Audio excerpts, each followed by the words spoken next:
Guys, हम लोग future में पानी पिएंगे नहीं, खाएंगे। हो गए ना हैरान? बट ये बात सच है। एक्चुअली प्लास्टिक की बोतल्स का पानी हमारे शरीर को बहुत ज़्यादा नुकसान करता है। इसी के लिए हमारे डॉक्टर्स ने वाटर के छोटे छोटे से कैप्सूल बनाए हैं। अब इन छोटे छोटे से कैप्सूल को अपने मुंह में रखो, ये मुंह में बस्ट होंगे और आपके पानी की पूर्ति हो जाएगी। इन्हें ओहो कैप के नाम से जाना जाता है। बस इसके ऊपर की लेयर उतारो, अपने मुंह में रखो और हो गया। इस वंडरफुल डिस्कवरी के लिए एक लाइक तो बनता है। एक बार एक विदेशी यात्री भारत घूमने आया और टैक्सी करके पास के एक होटल पहुंचा। जैसे ही वो होटल में चेक इन कर रहा था, उसे पता लगा कि उसका पर्स टैक्सी में रह गया। उसने होटल वालों को कहा कि प्लीज आप टैक्सी वाले से कांटेक्ट करिए, लेकिन उन्होंने कहा कि हमारे पास टैक्सी वालों के कांटेक्ट नंबर नहीं है। उसने भी बहुत कोशिश करी, लेकिन टैक्सी वाले का कहीं पता ही नहीं लगा। वो पूरी तरह से घबरा गया था क्योंकि उसका क्रेडिट कार्ड, उसके आइडेंटिटी कार्ड सब पर्स के अंदर थे। लेकिन 2 घंटे बाद वो टैक्सी वाला आया और उसने उस विदेशी यात्री को उसका पर्स थमा दिया। विदेशी यात्री ने खुश होकर उसे $70 देने की कोशिश करी, लेकिन उसके बाद जो टैक्सी वाले ने जवाब दिया वो आप लोगों को सुनना चाहिए। टैक्सी वाले ने कहा कि इस रिवॉर्ड के लिए मैंने आपको आपका पर्स वापस नहीं किया है। मैंने आपको आपका पर्स इसलिए वापस किया है क्योंकि ये आपका है। अतिथि देवो भव की भावना को साकार करने वाले उस टैक्सी वाले को मेरा सलाम। एक बार 4 लड़के मुंबई घूमने गए और वहां पर उन्होंने एक टैक्सी भाड़े पे की। एक्चुअली उस टैक्सी के ड्राइवर सरदार जी थे। अब हुआ कुछ यूं कि बोरियत की वजह से वो चारों लड़के जोक्स क्रैक करने लगे और उनमें से कुछ जोक्स सरदारों पर थे। जब भी वो सरदारों वाले जोक्स क्रैक करते, सरदार जी को बड़े ध्यान से देखते, लेकिन सरदार जी कोई रिएक्शन दे ही नहीं रहे थे। जब पूरा दिन खत्म हो गया तो उतरते वक्त उन चारों लड़कों ने सरदार जी को कहा कि हमने सरदारों पर इतने जोक्स क्रैक किए, आपको बुरा क्यों नहीं लगा?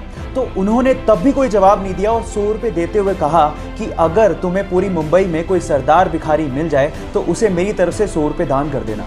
वो चारों लड़के पूरे दिन मुंबई घूमते रहे, लेकिन उन्हें कहीं सरदार भिखारी दिखाई नहीं। तब उन्हें समझ में आ गया कि हम मजाक जरूर उड़ाते हैं, लेकिन इससे मेहनती लोग होते भी नहीं हैं। गाइस, इन सरदारों के लिए एक हाथ तो बनता है।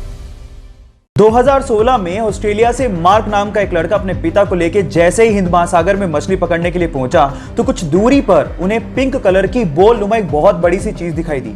शुरू में तो उन्हें लगा कि शायद कोई नाव पलट गई है, लेकिन थोड़ा पास गए तो समझ में आया ये नाव तो नहीं है, लेकिन बहुत अजीब सी चीज थी। लेकिन जब बिल्कुल पास पहुंचे तो उन्हें समझ में आ गया था कि व्हेल की डेड बॉडी है।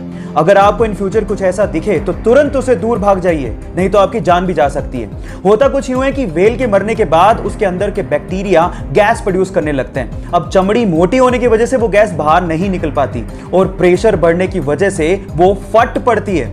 अब अगर ऐसा कुछ दिखे इन फ्यूचर तो सावधान जरूर रहिएगा। ये बात है फरवरी 2019 की, जब कुछ मछुआरे मछली पकड़ने के इरादे से इटली के तट से समंदर में पहुंचे। जब वो समंदर के बीचों बीच थे तो उन्हें कुछ दूरी पर कुछ तैरता हुआ दिखा। शुरू में तो उन्हें लगा कि शायद ये कुछ लकड़ी के टुकड़े हैं, लेकिन जब पास जाके उन्होंने देखा तो वो ये देख के हैरान रह गए कि वहां पर 2 हिरन तैर रहे थे। Oh my God! अब ये हिरन समंदर के बीचों बीच कैसे पहुंचे, ये आज तक एक रहस्य है। बहरहाल, उन मछुआरों को दिल से धन्यवाद, क्योंकि उन्होंने उन हिरणों को बचाने की सोची। तो उन मछुआरों के लिए एक लाइक तो बनता है।